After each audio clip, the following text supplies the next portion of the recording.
Well, good morning. This is Rick. Welcome to my allotment. We're back here again. It's the next day. This is the day following yesterday, obviously, naturally. But yesterday I filmed the last video that I put up, which was, I think, episode 95. So this is going to be 96. And as you can see, I'm back in long sleeves, although the sun has just come out. It's been pretty miserable all morning, but just as I arrived here, the sun came out, so hopefully I can get my fleece off a little bit later and enjoy a bit more of that sunshine. In the meanwhile, the project continues.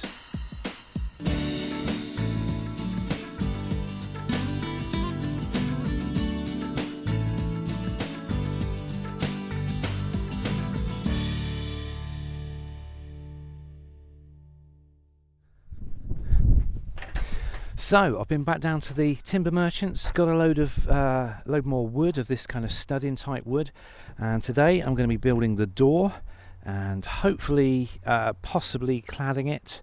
Now I've run out of cladding that I bought, but I have got some cladding down the bottom there which I may be able to utilise for the bottom side of the door. We'll have to wait and see on that one. But yeah, the door's the important thing, and I'm hoping to get some sort of coverings on these window holes. Probably be clear polythene. I bought a staple gun and I'll probably sort of staple it on and then batten it on. Not entirely sure yet, but I'll figure that out as I go. Now, I did get asked in the notes of the last video, Rick, are you a carpenter and where did you get your skills from? I wasn't actually aware I had any skills. I'm not a carpenter. Anybody who's a carpenter watching me will know I'm not a carpenter. But over time, over the years, I've done all sorts of projects, and you just kind of learn what works and what doesn't. You know, which way round to screw things, which way to drill holes and stuff.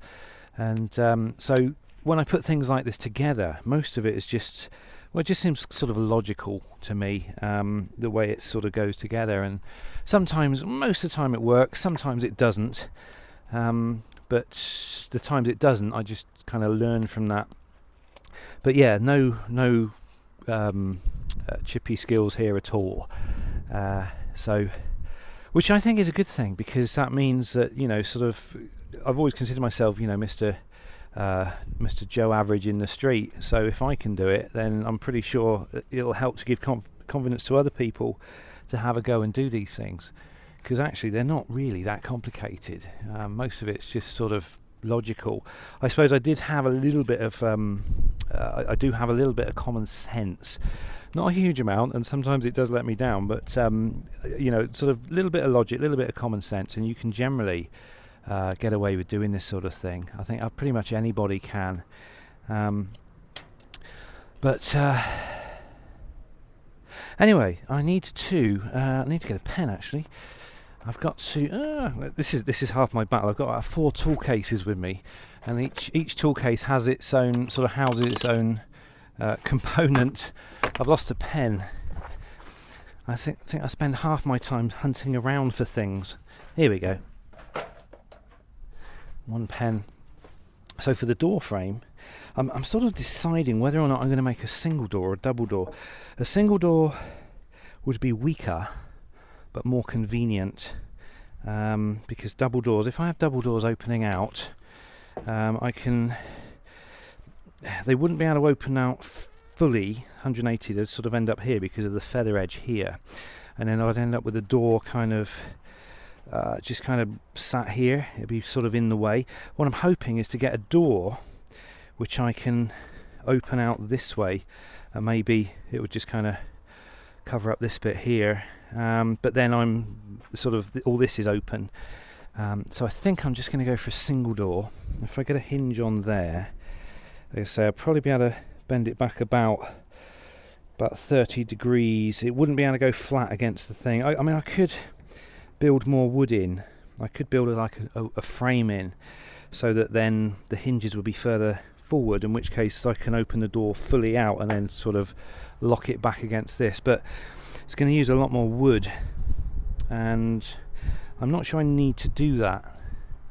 So all these things I've got to think about. So I could build a little frame here, but of course that makes the door smaller as well. And one of the things I would like is a nice wide door. because then I can get like wheelbarrow in if I have to. So yeah, I think I'm going to run with that. I'll be happy for the door to just sort of kind of open out so that it's just kind of out at an angle like this. I can sort of latch it off on a little bit of a string, or on like a little latch like I've got here on the shed, because obviously got the shed door here as well. So this will be like a little bit of a sort of a little no man's land that I'm not going to be able to do anything with, but that's okay. So yeah, I think I'm going to run with that. Let's get myself a nice straight piece of wood. That's the problem with this stuff from Wicks. It's nice and cheap, but my goodness, you have to go through every single one to make sure you've got something that's not twisted or bowed. They normally have a really big pile of rejected wood on that pallet, where people have kind of looked at the wood, realised it's twisted or warped or whatever, and you have to kind of dig deep to get the good bits.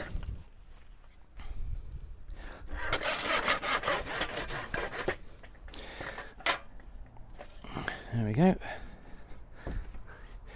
That's a little bit too big. Oh, that's better. That's perfect.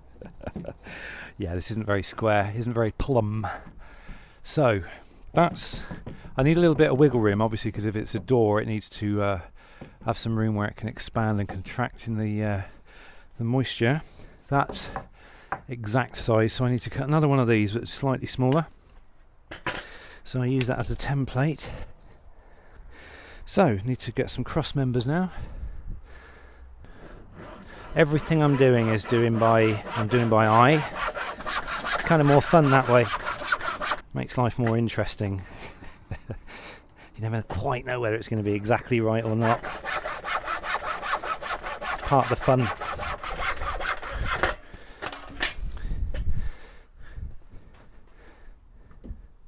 Okay. You know what? I'm going to have to take my fleece off. It's getting warm. To unhook, where are we? Microphone's in there. I'll tell you what, leave this with me. I'll put it on time lapse and I'll get this door done.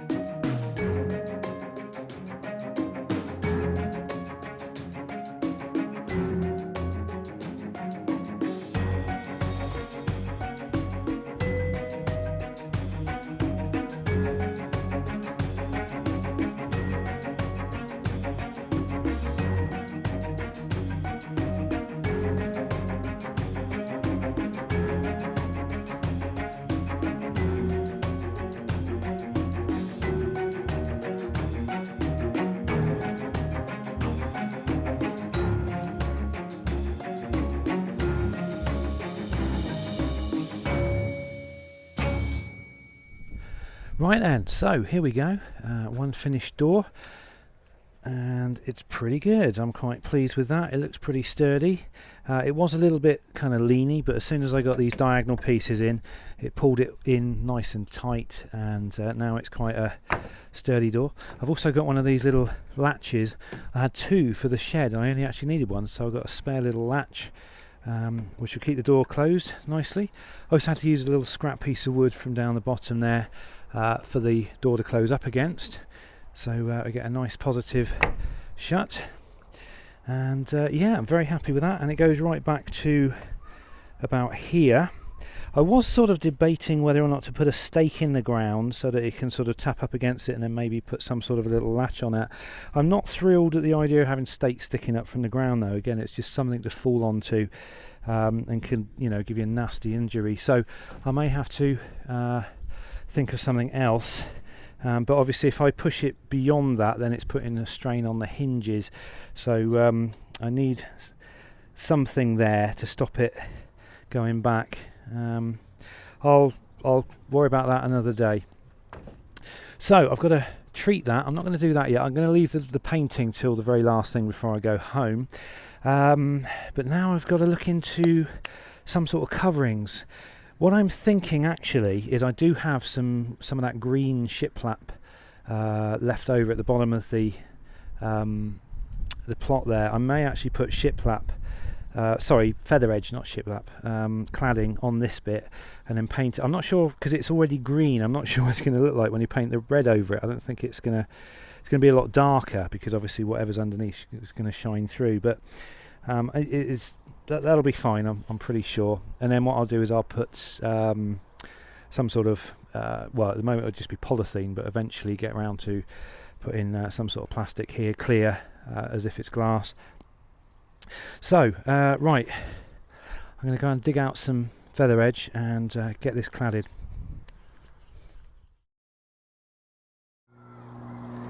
There we go, all done, looks fine.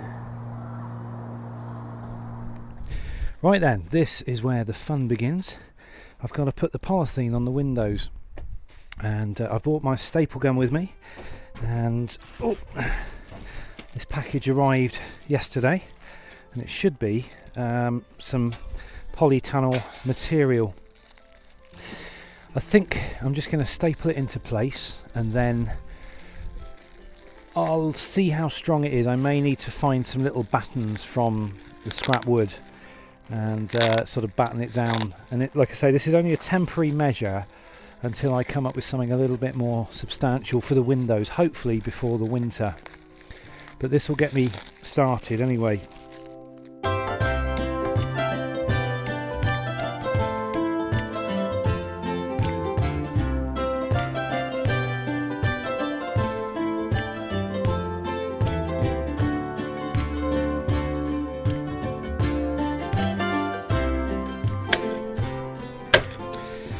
Yeah, in all honesty, I can't see this. Oops. Can't see this lasting huge amounts of time. I think it'll tide me over for the part of the summer. But yeah, I think I'm going to need to get some plastic on here. Either twin wall polycarbonate, or I could use corrugated, same stuff I used on the roof.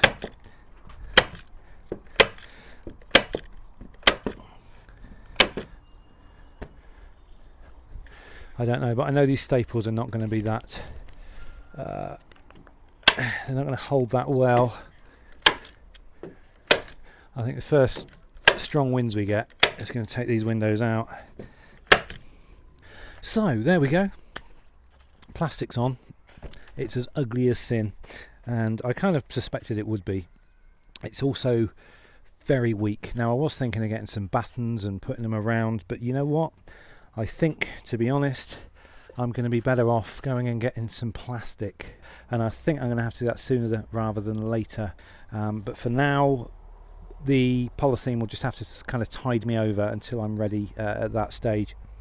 But what I want to do, but I've also just realised I've put the polythene on before I've actually put the put the wood stain on, so that's a bit awkward. I'm not quite sure what I'm going to do there, because if I take this polythene off, I haven't got anything that's going to get under these staples. It's going to destroy the plastic.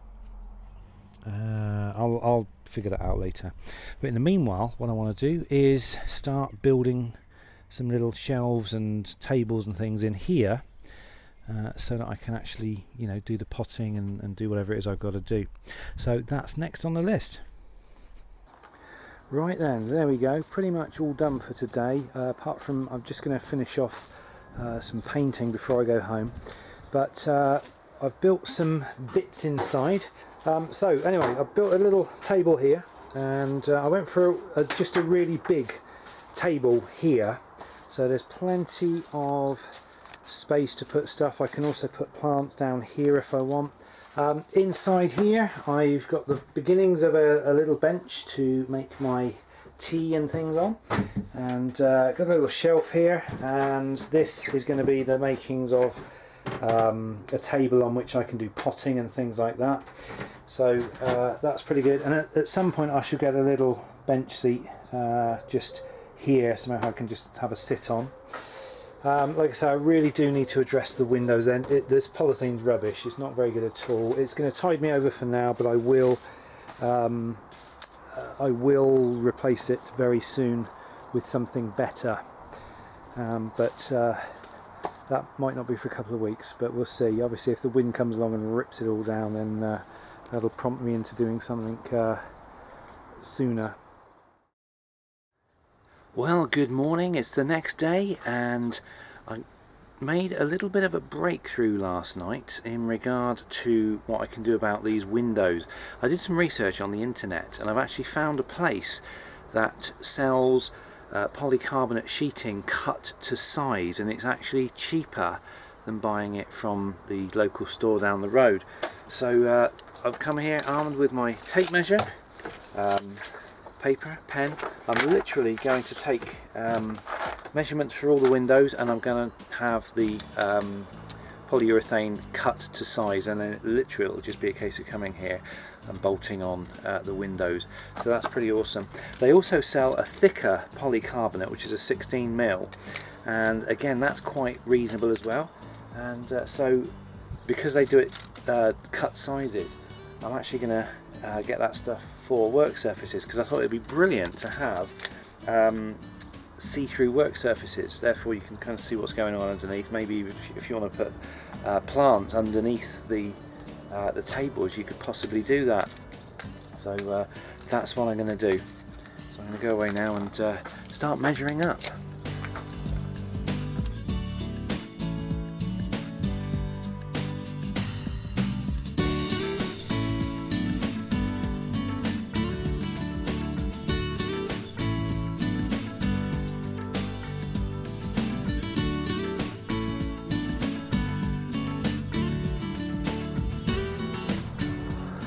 There we go, those are all my sizes for all the windows, so I can get back to the house and get those ordered. Not sure how long they're going to take to get here, but to be honest, I'm sort of glad I found this option, because I was sort of trying to vision in my head buying these huge great sheets of plastic or polycarbonate and then trying to wrestle with them while I'm trying to cut them.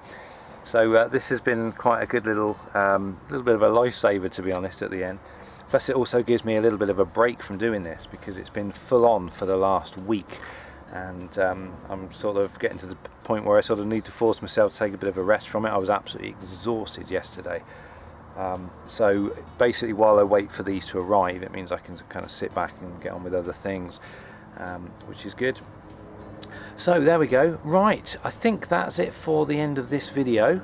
So I presume at some point there'll be a part 4 coming along, and that's when I finish off and get the windows in and get the work surfaces in, and then kind of properly move in. And I could even have a ceremonial boiling of the kettle for a first cup of tea from the shed. That would be good. Okay, so that's it from me for this time, guys. Thanks for watching. Have a great rest of the day, and I will see you in the next video. Take care.